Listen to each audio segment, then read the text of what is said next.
O Senhor esteja com todos. Ele está no meio de nós. Proclamação do Evangelho de Jesus Cristo segundo Mateus. Glória a vós, Senhor. Naquele tempo, disse Jesus aos seus discípulos: Não junteis tesouros aqui na terra, onde a traça e a ferrugem destroem, e os ladrões assaltam e roubam.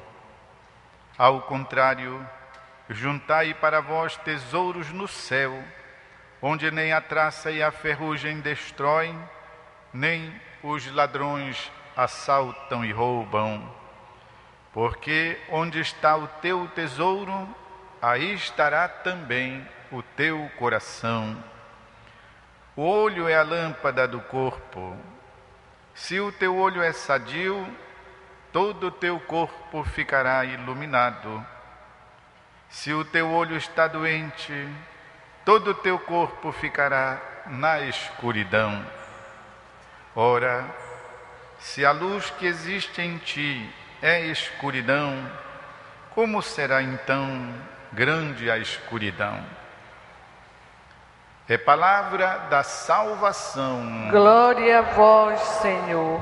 Meus queridos irmãos e irmãs, me permitam alguma reflexão a respeito desse trecho assim tão importante, tão incisivo do Sermão da Montanha. É isto, nessas 2 semanas, e vamos ainda levar algum tempo, estamos lendo o grande sermão que Jesus proferiu sobre o monte, por isso chamado Sermão do Monte ou da Montanha. São 3 grandes capítulos do Evangelho de São Mateus, 5º, 6º e 7º. Ainda estamos pela metade do capítulo 6º. Portanto, ao longo desses dias ainda iremos ouvir, ainda que aos pedaços, porque é tão intenso, tão denso, o Sermão da Montanha. Por que é chamado assim? Antes de tudo, uma introdução. É chamado Sermão da Montanha porque o evangelista São Mateus escreve a vida de Jesus, apresenta Jesus para os judeus, para aqueles que vinham do povo eleito. E como eles tinham, e ainda hoje os judeus têm em grande estima Moisés, para facilitar, digamos assim, o acolhimento de Jesus, da novidade que Jesus traz, ele coloca Jesus como sendo um novo Moisés. Diríamos um Moisés perfeito, Moisés mesmo, acabadinho.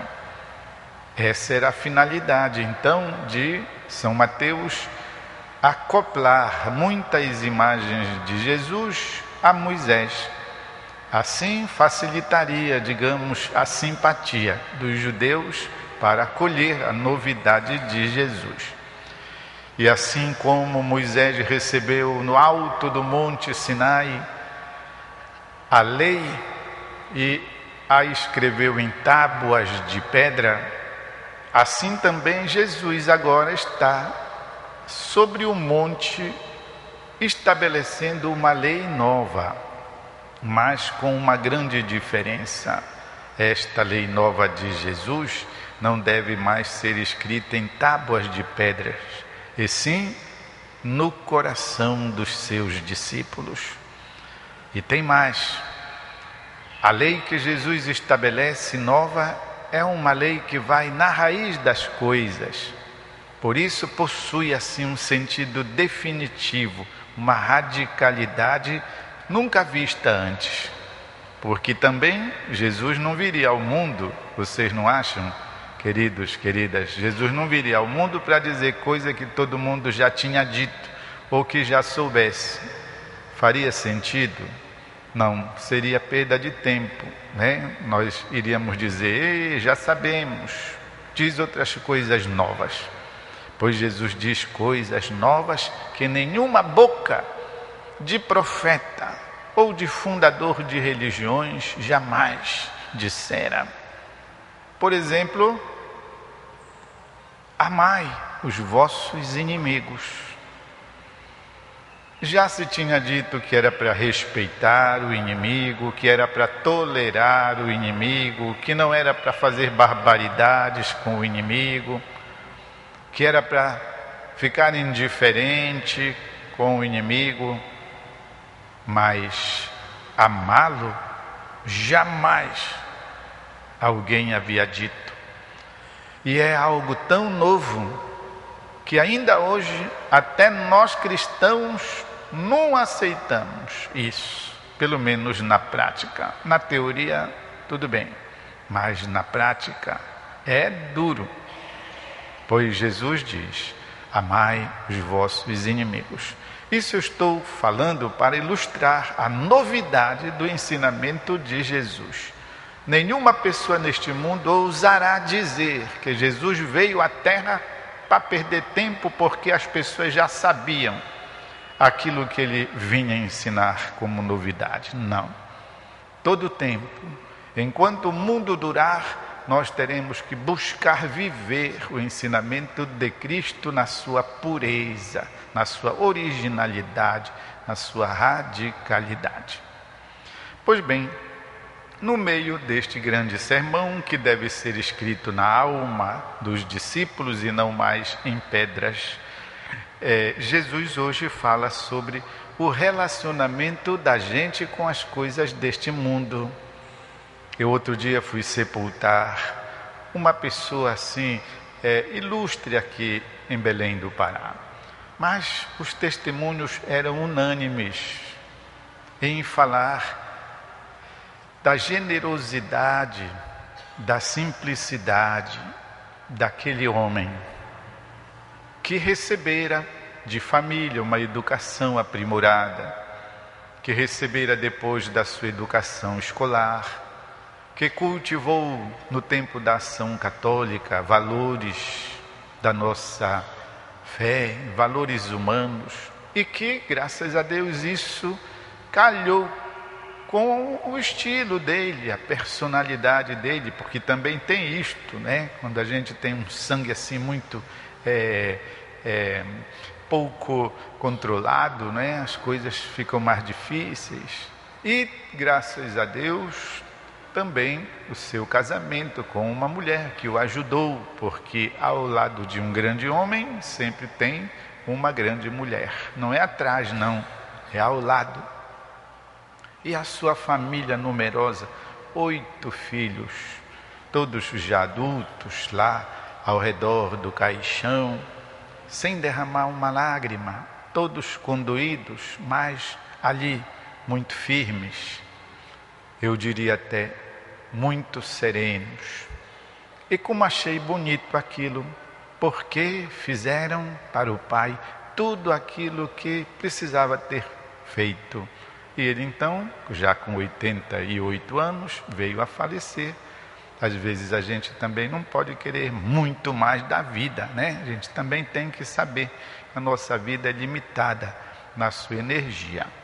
Pois é, um homem digno. E eu celebrei aquela Santa Missa assim com muita alegria, com muito gosto, mesmo sendo uma missa de corpo presente. Meus irmãos e irmãs, é isso. A única coisa que nós vamos levar deste mundo e que vão nos deixar levar, escutem bem, porque caixão não tem gavetas, né? E outro dia alguém me dizia: o senhor já viu, Padre Ramos, atrás do carro fúnebre que leva o caixão, um carro forte que leve valores? Eu disse, claro que não. E a pessoa dizia: nem se o finado deixasse em testamento assim. Eu quero que me sepultem com os meus dólares, com os meus ouros e com as escrituras das minhas terras. Ninguém faria, ninguém obedeceria o finado. Ele iria se retorcer quanto quisesse dentro lá, né, da sepultura dele, mas não iam deixar. O que é que nós levamos, meus irmãos e irmãs, e que ninguém pode nos impedir? O que é que nós levamos? As nossas mãos cheias de boas obras, cheias de boas obras.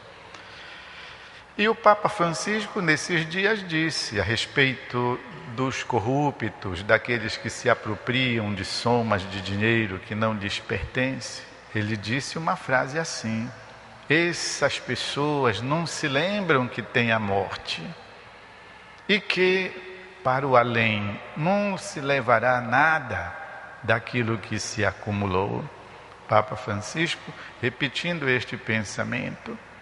E eu então me lembrei, verdade, tem um personagem de um romance muito famoso de Josué Montello, que é um autor maranhense, em que ele diz, nesta sua obra, Cais da Sagração, tem lá um sacerdote que a certa altura diz, um padre velho, diríamos nós, que a certa altura diz lá, meus filhos, lembrem-se que as misérias desta vida não sobem para a outra vida. As misérias desta vida não sobem para a outra. A mesma ideia do Papa Francisco. Essas pessoas não se lembram que daqui a pouco vão morrer e que, portanto, não levarão nada destas exorbitâncias consigo. Meus queridos, não vamos só também falar de morte, nós temos que falar da vida virtuosa, da vida vivida com alegria, da vida levada com serenidade, de quem sabe, de uma maneira assim, magistral, majestosa, lidar com as coisas desta terra. Uma pessoa dizia, de tudo nós somos administradores. De tudo somos administradores, seja dos bens, seja das virtudes, seja dos dotes de qualidade, seja das capacidades. De tudo somos administradores. Jesus fala isso. Juntai para vós tesouros no céu, onde nem a traça, nem a ferrugem destroem, nem os ladrões assaltam ou roubam. Meus irmãos e irmãs, vamos pedir para nós um coração assim, generoso. Claro, temos necessidades das coisas para o dia a dia, para o sustento da gente, não é fácil obtê-los, Mas vamos pedir para nós, possamos assimilar a importância de termos o devido apego, de termos na devida consideração as coisas deste mundo e que não falte nunca para podermos ajudar aqueles que necessitam mais de nós. Vamos fazer um instante de silêncio para que a palavra de Deus tome conta do nosso coração.